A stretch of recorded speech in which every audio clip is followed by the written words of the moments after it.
title for this work is Tele-COVID, Telemedicine Architecture Design for COVID-19 patients using service-oriented architecture.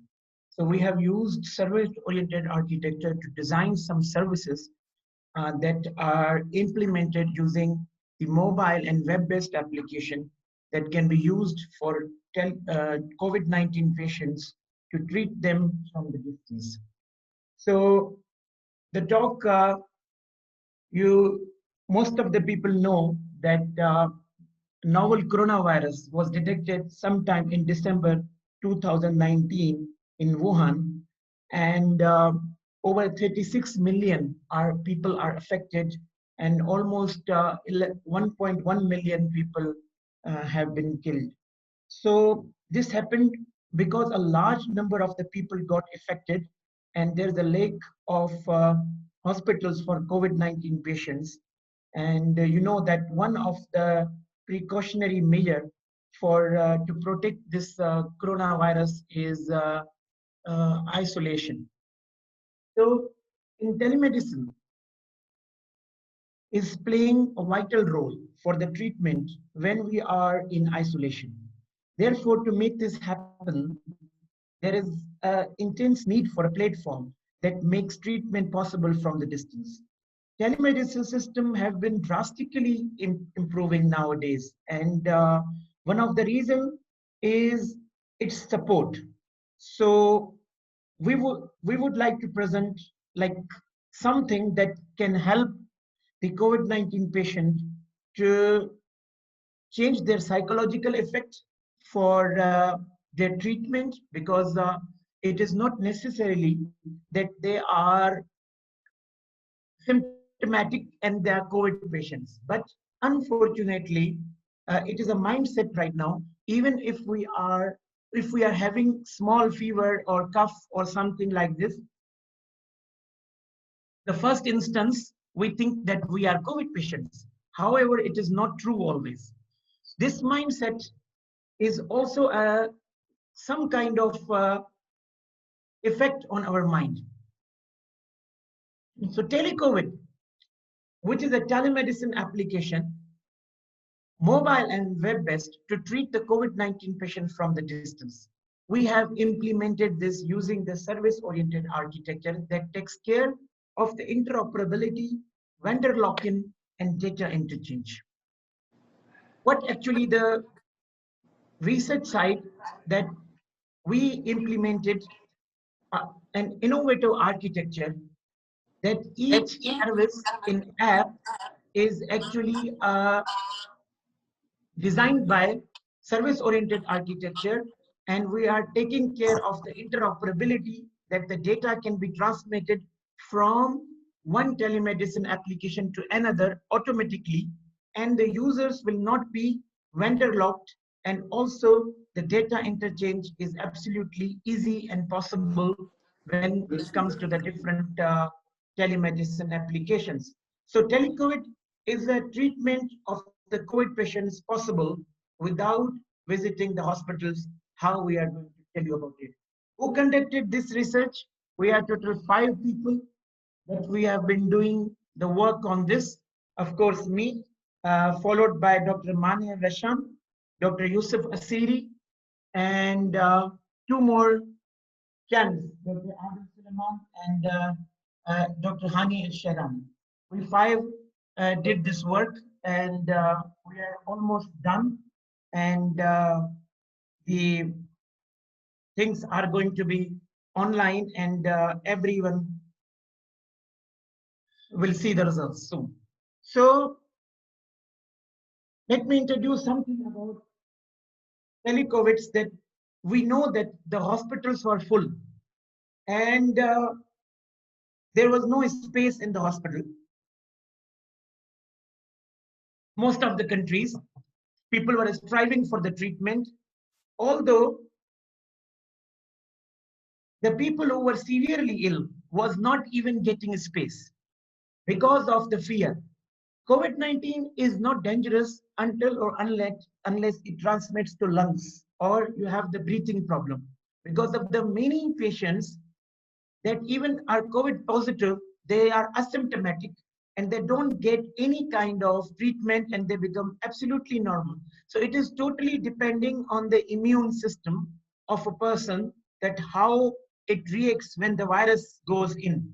So after diagnosis, people are rushing to the hospital. This is the one of the main reason that psychological effect actually making them sick. So first of all, what we did, we would like to remove this psychological effect through the app. So this app, we have a one feature that will be the home test. Okay. Usually mobile apps people are using everywhere. So if I'm having some symptoms and I know that I have my app with me, and if I'm going to do the home test, insert my symptoms, and fortunately, if app is saying me that I'm not COVID positive, of course, this is not 100% authentic result until unless we are not done with a swab test or PCR test. But if there is a negative test, half of the job is done. I know that I'm not sick. I just need to take rest, and the problem will be solved. So the home test is one of the feature that remove the psychological effect of the people who are positive. So this is done.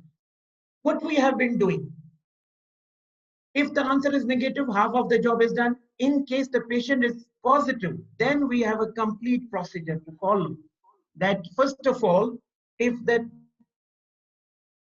home test is negative, the app and the architecture will suggest a patient to self-quarantine at home, and there's no problem unless the symptoms are,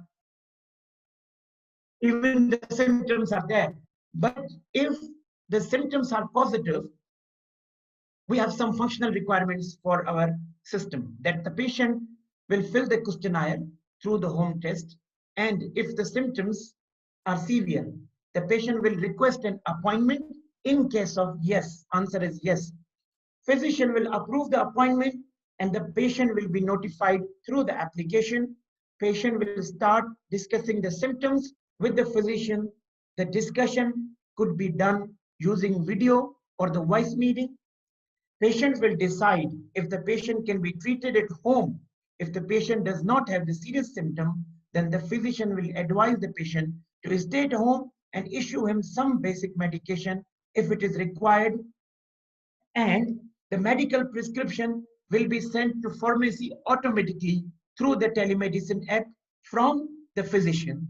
And the pharmacy has also the end of this application, so they can dispatch the medication through a delivery guy, and this will be delivered to the patient at home. If the patient is serious condition, then the hospital end will be implemented, and the app, through the app, the physician will notify the hospital, and the hospital can dispatch the ambulance to the residence of that guy to pick him up for further treatment. So this is the how the system is designed. So we would say that these were the requirements, that in case of seriousness, the ambulance can be deployed. But if the symptoms are not serious, we just need to play with the patient like there's nothing wrong. So for this, we have used the design research method. The design research methods sometimes called improvement research method. In this, we have identified several telemedicine systems that are currently related. We also examined several applications if they are available and doing the same. And then we proposed an innovative architecture for the telemedicine services that will solve the problem of the vendor locking, data interchange, and interoperability. We are also adopting the design research methodology because it has the several methods that the awareness problem will be there, several suggestions can be there, the development, and this is the complete model for the design research. And this is what we say that currently being implemented in our technique. So now the next part of this presentation is the implementation. This is how our article looks like. So the service-oriented architecture provides several services through the communication which can be established between the patient and the doctor.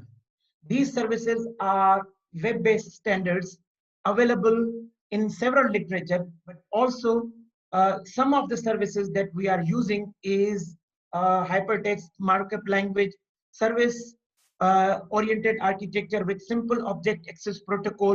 We are using UDDI, Universal Description, Discovery and Integration. We are also using extendable markup language and also the web service definition language. Web service definition language is actually a contract between the telemedicine application and the person who's using the at the end. So we have created several web services for the 4 ends. Totally, we have 4 ends for this architecture. That is the physician or the doctor. Number 2 is patient. Number 3 is hospital. Number 4 is pharmacy. And with this architecture, you can see that the patient will have the internet connection and he will be isolated. And using service-oriented architecture, that patient will be requesting the services, that is request an appointment if the appointment is scheduled, and the doctor will approve it if the doctor thinks that the patient really needs advice of the symptoms, and he will enter into the system. The request will be such that if there's a no, the request notify will be patient, and that he will get simply the medication, and there is no need for the further step. The request for the further patient, then patient can be notified to the hospital, and the hospital can take the serious action for transport the patient into the hospital. So service-oriented architecture security with digital signature from the both ends is used for the communication between the physician and the patient. So this is the high-level architecture for the what you call Tele-COVID. So now, what actually is being done, that Tele-COVID is one application, but there are other applications that are being used on these several heterogeneous environment. And one of the reasons for this heterogeneous environment is that every telemedicine application has its own platform. This is why one of the problems that we are facing is the data interchange between dissimilar telemedicine application, that is called the interoperability. Data interchange between dissimilar telemedicine application is really a challenging task, because all the tables, all the data, patients related, this is entirely different. So what we wanted to do, we wanted to create an architecture that this application after COVID-19 can also be used for other purposes, for general purposes. And if there's any dissimilar telemedicine application, those two through web service definition language, WSDL, these two telemedicine applications will be connected automatically, and they are intelligent enough to exchange the data of both telemedicine application automatically without any human input. This is the most important thing. So for this, we can say that, for example, there are two clinics, clinics A and clinics B, and clinic A want to retrieve the data through the telemedicine application, and due to the interoperability, physicians are forced to start the process from the scratch because they don't have the data from the other telemedicine application. This will increase the cost of the physical examination on the patient, as well as on the physician side. And since this is a very challenging and time-consuming task, therefore, we need an architecture that automatically handles this kind of problem. That is the data interchange automatically between this similar telemedicine application. So for this, we have created several services. What are those services? Each service is defined as a service requester, like request an appointment, appointment schedule data, voice and video conversation, suggested medication, approve the appointment, notify the patient, issue the medical prescription, transport the patient, insert the data in Tele-COVID, retrieve the prescription, or any kind of the delivery of the medication. For this, we have created the different protocols through web service definition language. This data can be transferred to the dissimilar application from one end to another end. So this is the beauty of this architecture, we can say, which we can use to which we can use in several other services. So these all created services are benefiting and showing that the architecture is efficient and it allows SOA services to integrate or implement in any new and old telemedicine application. With this feature, the data can be joined instead of creating from the scratch. So we don't need to any kind of start from the scratch, because in the start of the scratch, the final benefit is that is called the loose coupling. And through this feature, we can say that the component of the different telemedicine, heterogeneous telemedicine are connected with each other. And these services are utilized and the designs are fundamentally executed with software components, of course, and that are depends on the instances like Tele-COVID loosely coupled. They can transport the messages. The concept behind these services are the component-based software engineering that we are using it. However, we can say that each integrated component is independent service, and these services can be used through the web service definition language. So this is the initially table that we have tried to the different ends. Of course, this is like we did it through the simulation of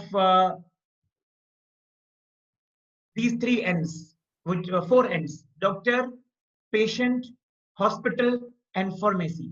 So we can say, for example, if there's a patient number 2, he is diagnosed with some not very serious symptoms. So the doctor prescribed him medicine prescribed. So the patient requested, for example, Monday on 24th August 2028 AM, and the appointment was approved on 1350, it is 150, and Tele-COVID responded on time, that let's say 9 AM, and saying that the connection was established, and doctor diagnosed that this person needs only the medication, and the medication time was dispatched to the pharmacy at 2:40, and right after this, the medication was prescribed and delivered to the patient. And this, with this, since this is the isolation, so the payment method for the pharmacy would be either online, or the delivery guy can put some money outside of the door, or the medical prescription will be there in case the patient don't want to face the delivery guy. So you can see this. These are several timings shown on the screen where we can see that the appointment is needed, the medication is prescribed, these are the diagnosis, and ambulance is sent. So in this case, for example, the patient 4 is having the serious symptoms, and every service, the hospital will be notified. The reason for this, the hospital will be notified because it should be in the hospital's attention that this activity is going on, because it is very, very important. In that case, all the data will be updated in Tele-COVID, and you can see that these are the different services, like medication is prescribed, appointment is needed, ambulance is sent, and in case the any other services required, the patient can simply select that services from the Tele-COVID. So this is a prototype. We had main 4 things. That is the home test that will enable all other features. If the home test is positive or negative, the patient can book the doctor. The doctor will decide that whether he needs the medication or not. Once the doctor decides the medication is needed, then the patient can track the medication, that even the pharmacy dispatched that or not. And also the ambulance services can be tracked if the ambulance services is requested. Please make sure that this can only be happen if we are going to install our Tele-COVID app in all 4 ends. This is the most important thing. So this is like a short demo, for example, and we can say that's the mobile app. And I would like to thank Dr. Yousef for this, who made this implementation possible, and is actually showing that we can through this app we can do the home test, we can book the doctor, or we can book the doctor means to contact the doctor, and we can track the medication, we can use the ambulance services if the doctor is requested. So these features has been implemented in the app. Of course, when this will be in practice completely, which we will, of course, do it for the, for our hospitals, and definitely this is going to be new services that we will also introduce to the other hospitals if it's required. But instantly, we would like to publish some papers to see some things that what actually is the response from the reviewer side and from the other telemedicine applications. So this is the short demo which shows that how the things are implemented.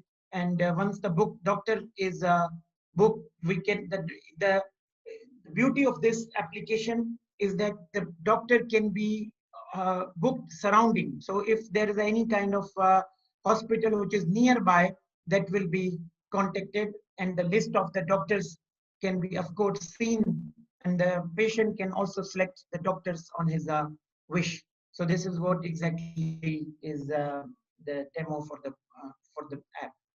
So after this, when it comes the last part of Tele-COVID, it comes with the security. That what happens for the security? The security, we have taken care of the patient's data and the doctor's data, which is fully protected with service-oriented architecture protocol encrypted message. This encryption is provide us the authentication, authorization techniques with PKI and the digital signature. So we have totally 2 ends for this security. That is the patient security.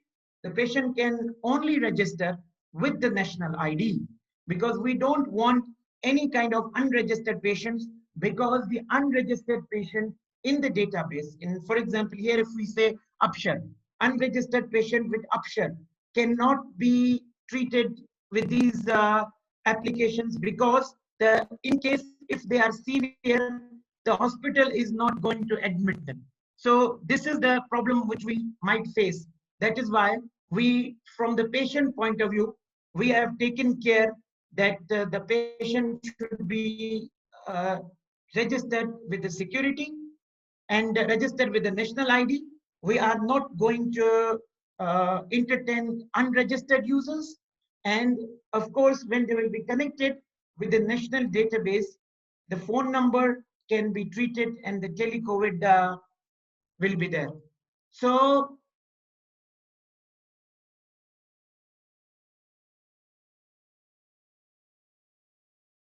once they are registered, then they are fully protected, of course, because unregistered patients cannot be registered, avail these services.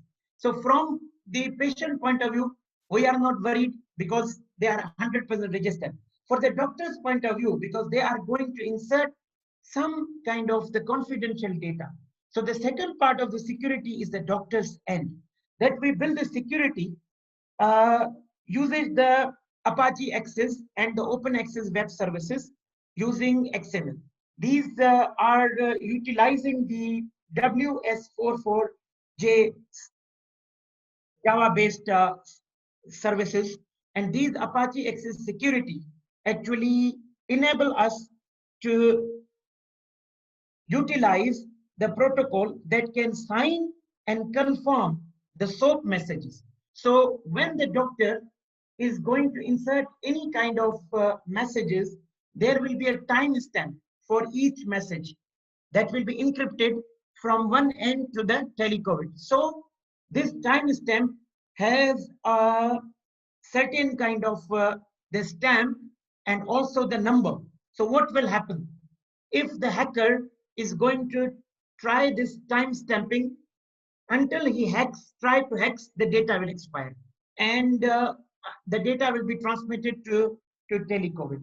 So Tele-COVID is fully capable to protect man in the middle attack or any kind of attack that can be done on the encrypted SOAP message, because we have used web services deployment descriptors and also the SOAP messages, and each SOAP messages using the timestamp, and this timestamp is actually the service that will allow the doctor to insert the data, and this is the automatic service between the doctor and Tele-COVID using the encrypted SOAP message timestamp. So the hacker will not be able to hack the data for this. So if I say conclusion, the final remarks for this is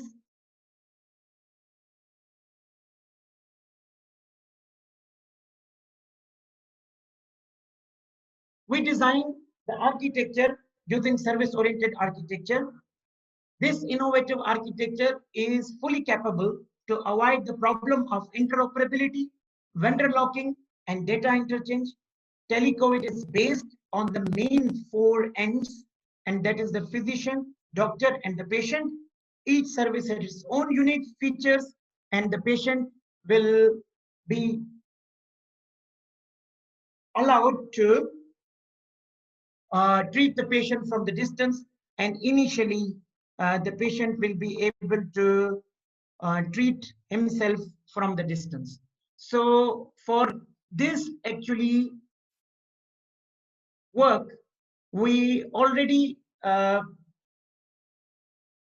prepared our prototype in the form of the paper, which is almost ready to submit in different impact factor journals, and this is what we have been doing since the last what you call last months when we say. So we already done with our paper, and that exactly shows that we are the with the all the implementation, each and everything is done, and we are intended to submit this paper in IEEE Access or any high class impact factor journal soon after we are done with the final check. So the last but not least, we in the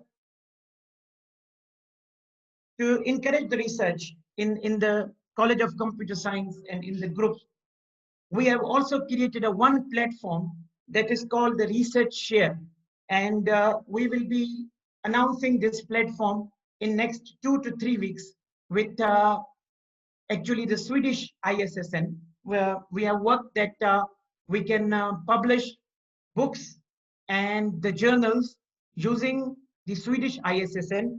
And I've been communicating with Stockholm Library in Sweden to get the ISSN, European ISSN for our colleagues and for our departments, that if they want to write, if they would like to write book, and we can have our own book in the affiliation of the College of the Computer Science, Najran University. And this research share website and the platform will allow all of us to work with the journals and also to publish the book with Swedish ISSN. And this is almost ready. We have done all the managerial requirements, only the development requirements are being examined.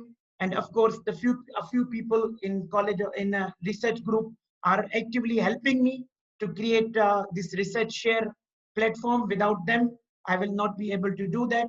And soon we will launch this form in the form of, in this research share platform in front of all of you. And you are most welcome to publish with Swedish ISSN. And of course, that will be counted for your academic career. So soon, the research share will be with the College of Computer Science and Information System as the publication platform with Swedish ISSN, inshallah. So thank you very much. I'm done. And if you have any questions, please go ahead. Thank you so much, Dr. Asad, for this great effort and presentation. And yes, clearly telemedicine is needed now more than any time before. And from a research point of view, I see a great potential for researchers and those who are planning for their PhDs. Ideally, healthcare would be looking for a comprehensive system. This system would take into account all factors that may affect patient experience. So thank you again, and now I will take some questions. Please raise your hand for a question.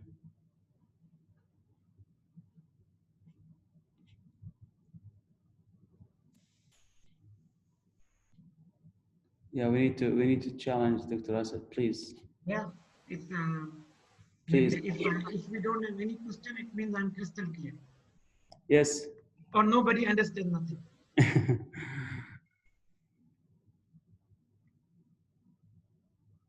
Yeah, also I'd like to thank the co-researchers with Dr. Asad. Assalamu alaikum wa rahmatullah. Please. Yeah, Dr. Asad, I know that data exchange is really hard, and you elaborated a little bit on that.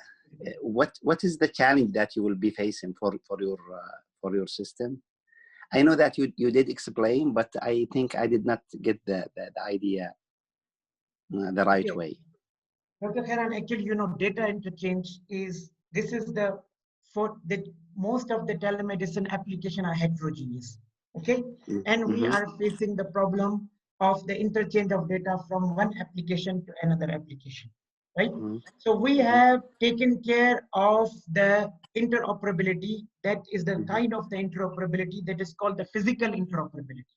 Yes. This actually what did, for example, now we have a name, for example, ID, column ID, okay, in one application.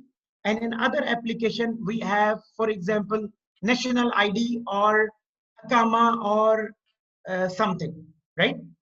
Now, these two tables are same, but with different names in different applications. So using service-oriented architecture, when we are using the physical interoperability applications, both databases are intelligent enough to understand that where exactly the data will be transmitted in which column. And this will be done automatically using the web service definition language and the service-oriented architecture. This is the accuracy which we have for this is approximately 70 to 73%, Dr. Khairan, not 100%. Because still, when we are going to transmit the data, some name change can happen, and we can face the problem that when we are transmit the data from one table to another, we might face some issues in the data interchange. Did you get my idea? Yeah, I get it. Let me go a little bit higher than okay. We are talking about the data exchange now. Now, for your system to be working, does it have to be installed in every hospital or? Yes, for every hospital for sure. So it has to be like, okay, so if there is one hospital that is not connected to the system, it will not be there. Not at this point, no. At this point, the app should be installed in all 4 ends. 4 ends means that, for example, if we talk King Khalid Hospital, King Khalid Hospital, we will have the hospital and hospital end application. The patient will have its own end application. Pharmacy will have also the same application. All 4 ends will have the Tele-COVID installed, and this will be communicate between the similar architecture. We haven't worked on the beyond. This is our next phase. That if there's any dissimilar application, we could work on this, but this is our future work. Okay, so can I make suggestion, please? Please do that. It is now Tele-COVID. Tele-COVID, maybe it will be, like a bubble, and it will end maybe in I don't know. Hopefully, inshallah, maybe in the next, let's say 1 year. It could be better if it is something like, system for highly contagious environment. Then semicolon or like 2 dots and COVID. A case study, like a COVID-19 case study, or a case study on COVID-19. So it will be, it will be more appealing if it is for highly contagious environment, not just for the COVID, because the COVID, it could be, the vibe and the scariness of it is going down now. So for it to be, but people are afraid now of highly contagious disease because of the COVID-19. So it could be, research will be, or, Tele-COVID could be, like tele or something like, I don't know, but it has to be more, unless that you have something in the future research or something, it will be, or the extended research, it will be extended to all all highly contagious disease.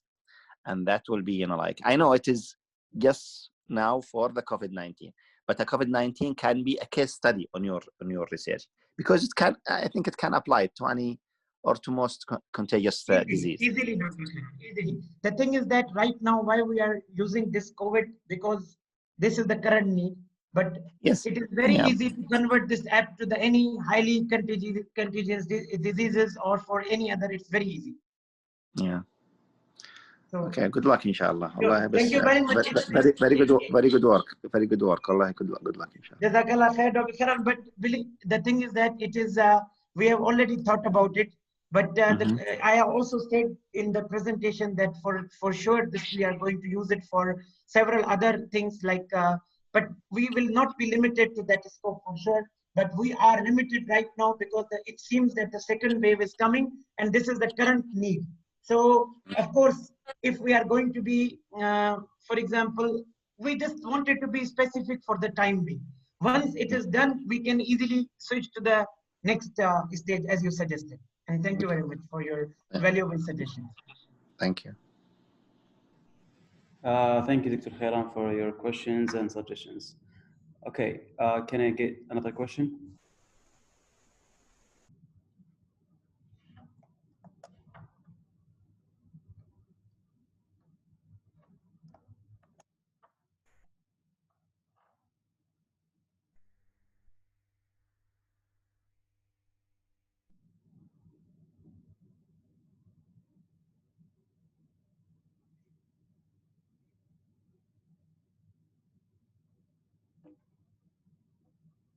All right, so while everybody is okay, is there anyone asking a question?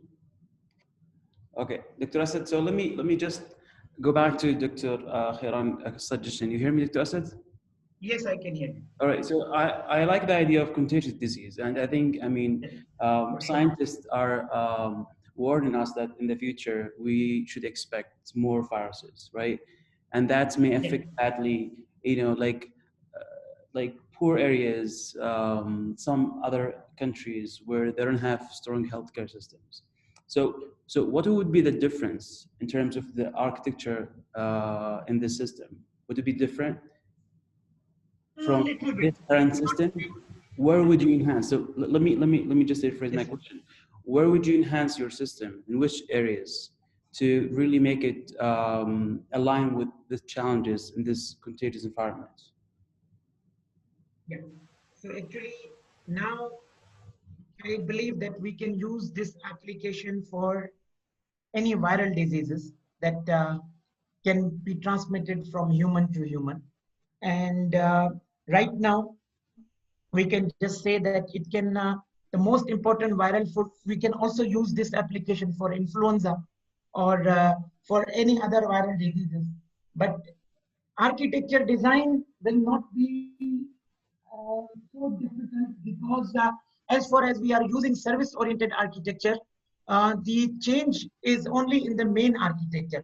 The most important things that we need to use is the service oriented architecture. As far as we are using this architecture, the architecture is very flexible. We can change the services, and we have many APIs and many web service definition language that can easily adopt from one service to another. We just need to change the services. So for influenza or N1H1 or any other viral diseases that may come or something is there, we can definitely use for it.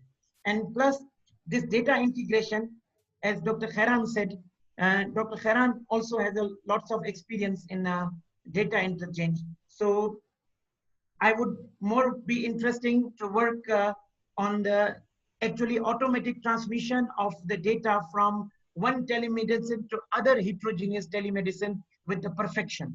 This is a challenging task that we are going to face in the future. So I believe that this can be diverted to any other contagious disease. Disease like, for example, hepatitis or any other diseases that that that is available in the environment. Right. So what I'm thinking about is IoT services. So let's make it this very dynamic. So we can, have some IoT devices that can be installed. So this can help to like scale this system. All right. Thank you so much. Of course, of course. All right. So we still have a few minutes. So let me see if there is any more questions, or then we can conclude on time. Okay, I think there are no more questions, which is fine. All right, so I'll conclude. I'd like to thank all of you for being here. We have 25, I think, or 26 people. Some of you came late. I know you're busy, but just to follow up with the presentation from the beginning, I would encourage you to make it on time. We try to select this time because we think it's fit everybody's schedule. This is our assumption. So if you think this is not a good timing, please email me your suggestion. While COVID-19 is going, which is hopefully not, will remain online. When things go back to normal, inshallah, soon, we'll have it, inshallah, in class. So please feel free to email me any suggestion. For those of you who didn't sign up for this seminar, please do. We will have it monthly for now. When we get more people, maybe we have it bi-weekly. Thank you so much, and have a nice day.